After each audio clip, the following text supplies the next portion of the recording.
Benarkah kalam man arafa nafsahu faqad arafa rabbahu? Kita sudah katakan tadi, itu benar. Terlepas dari ini kalam Nabi atau bukan, kalam ini sudah menjadi kaidah dalam ilmu tazkiyatun nafs, ilmu tasawuf, ilmu kerohanian. Lalu apa maknanya? Siapa yang kenal dirinya, maka dia kenal Tuhannya. Antum nih teman-teman, namanya misalnya Abdullah, dikasih bapaknya Abdullah. Mengenal diri itu mengenal tubuh si Abdullah atau kenal yang mana? Sekedar mengenal jasad? Tentu tidak.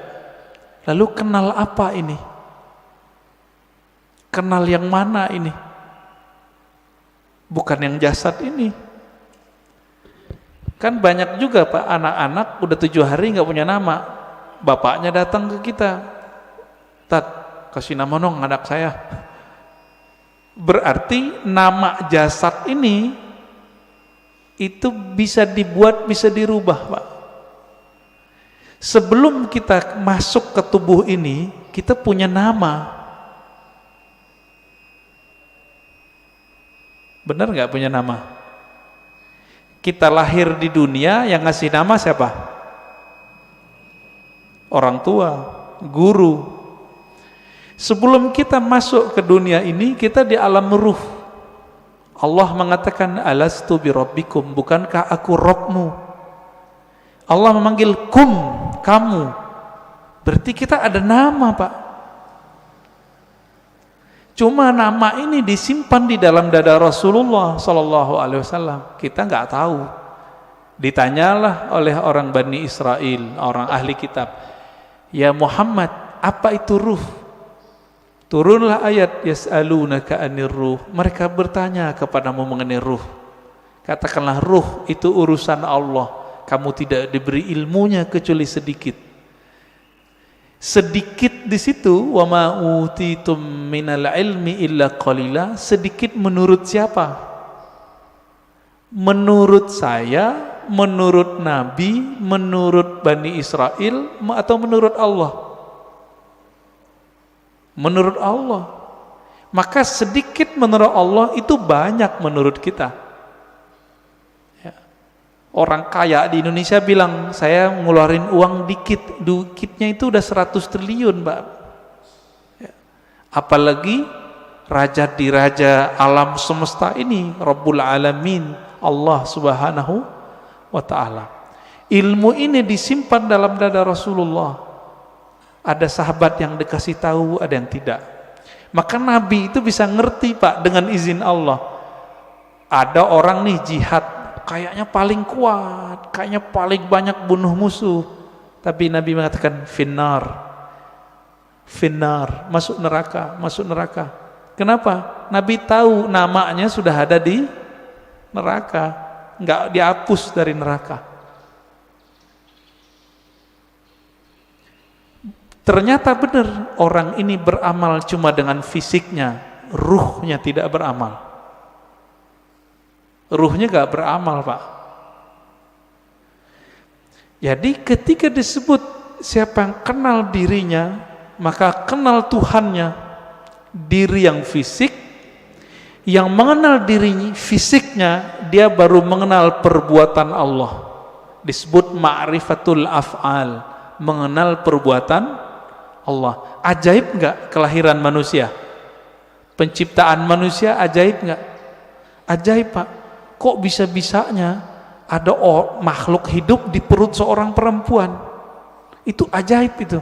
Saya mau tanya nih yang udah nikah, yang punya anak, itu antum yang menciptakan anak? Atau cuma sebab doang? Ya, bikin doang ya. Tapi kita nggak yang gedein, yang mengembangkan biar kasih tulang, enggak. Ya, coba tanya sama yang udah pernah hamil. Ibu-ibu yang udah hamil tanya, ajaib itu. Maka mengenal diri yang fisik mengantarkan kepada ma'rifatullah level 1. Apa itu?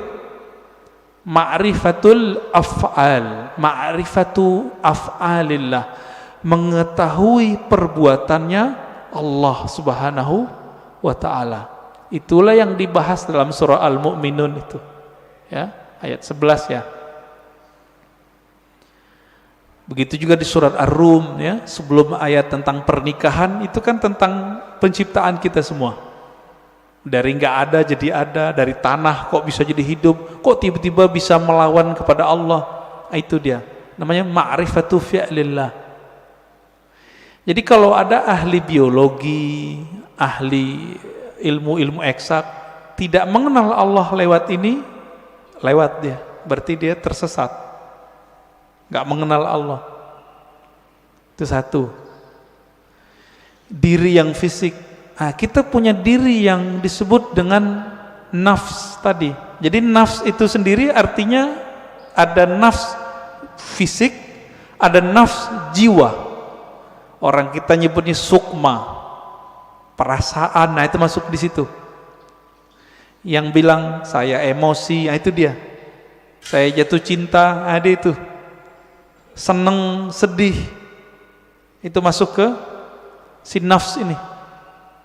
Yang nafsunya besar, yang nafsunya kecil, penakut, pemberani, itu si nafs. Nah, punya nggak nih? Punya ya? Punya kita. Inilah yang dikatakan di Quran, wa man nahan nafsa anil hawa fa innal jannata hiyal ma'wa. Yang mampu menahan, mengendalikan nafs jiwanya, maka dia dapat surga. Nah, ini ma'rifat apa nih? Ini masih sama, ma'rifatu fi'lillah, perbuatan Allah, cuma perbuatannya yang tidak tampak secara fisik. Jadi perbuatan Allah ini kan ada yang tampak secara fisik, ada yang tidak tampak. Ini masih sama. Ilmu untuk memahami ini disebutlah ilmu tazkiyatun nafs. Jadi tazkiyatun nafs itu baru cabang dikit dari tasawuf. Karena orang alergi dengan ilmu tasawuf, nggak mau mereka nyebut istilah tasawuf. Takut ditinggal jamaah. Kalau ustadz udah takut sama jamaahnya, terus jamaah takut sama siapa dong? Ya. Kalau si ustadz udah bergantung kolbunya kepada jamaah, lalu jamaah bergantung kolbunya sama siapa? Jadi kalau ada di antara antum yang ustadz, dai, jangan dai ngikutin murid, jangan guru ngikutin selera murid, murid yang ngikutin guru. Gitu seharusnya.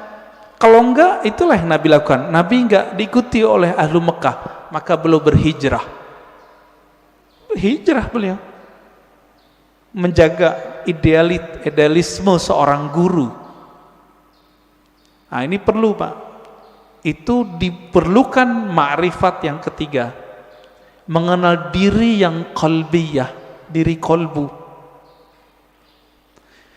Yang mengenal diri kolbu, nah, kolbu kita, nah, di kolbu ini kalau nafsnya rusak, dia ngefek ke kolbu. Nafsnya nih punya karakter bengis, kolbunya hitam. Nafsnya suka bangkang, kolbunya hitam, meradang dia, Pak. Kalau kita meradang mulut, Saryawan bisa menikmati makanan nggak? Nggak bisa. Makanannya kolbu adalah zikrullah, baca Quran, sholawat. Kalau sudah meradang itu kolbu, dibawa sholat nggak enak. Dibaca Quran pun kita mikir, enaknya apa ya baca Quran? Kalau kolbunya lagi rusak, rasain aja Pak sendiri. Zikir, katanya zikir menenangkan jiwa, kok nggak tenang-tenang, malah tambah bingung, malah tambah syak.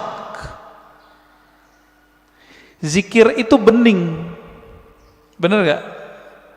Zikir bening, Pak. Kolbu itu wadahnya zikir, sehingga nanti dia bisa menyantap. Wadahnya lagi kotor, bersihin dulu, diobati dulu, baru dia bisa menikmati. Masalahnya sudah bertahun-tahun nih kolbunya berkarat, bener gak? Nah, bersihinnya pakai apa Pak? Itu yang disebut taubat nasuha. Taubat nasuha itu beda dengan misalnya nih gelas habis dipakai, airnya air putih, cukup dikasih keran bersih, air keran, nggak usah digosok. Tapi kalau ini pakai minyak, ada minyak lengket di situ, harus digosok nggak? Nah, ini yang disebut taubat nasuha. Jadi taubat nasuha itu menggosok kolbu kita supaya bersih dengan pengakuan dosa kepada Allah.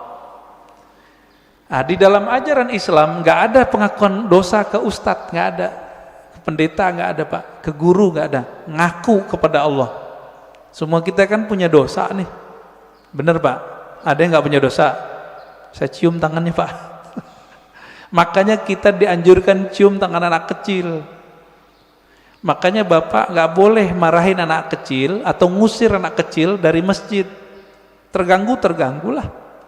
Kenapa? Nabi lagi khutbah Jumat, Hasan Husain datang, turun, diambil, digendong. Lagi sholat, naik ke punggung Nabi, ikut sholat. Keberisikan iya, tapi sekali kita usir dia, nanti anak tuh mikir masjid itu tempat orang-orang galak ya gitu, benci nanti dia ke masjid Pak. Nah, yang benar diatur, orang tuanya juga harus perhatian. Nah, Bapak Saudara makan Allah, jika kita sudah sampai mengenal diri si kolbu itu cuma mau satu, asma Allah. Asma Allah ada di Quran, ya, ada di sholawat, ada di zikir. Intinya zikirlah. Semakin banyak kita mengenal nama Allah, semakin banyak makrifat di dalam kolbu. Maka di sini wajib ada kajian Asmaul Husna Pak. Udah ada belum? Harus ada Pak di sini. Ntar mati bawa apa? Mati bawa apa ntar? Bawa asma Allah. Jangan bawa nama-nama bapak kita, nggak kepake. Bapak gue kiai, nggak kepake Pak. Saya Ustadz Haji, yang kan nggak dipakai. Habib pun nggak laku Pak dikubur. Bapak ini keturunan Rasulullah, nggak laku dikubur kalau nggak bawa ma'rifat. Malah diragukan, masa keturunan Rasulullah begini, kata malaikat ya. Kalau nanti Rasulullah bawa syafaat mungkin, tapi kan malaikat mungkar nakir ini seperti orang yang jaga depan kantor Pak. Dia nggak mau tahu, yang lewat dia periksa, bener gak?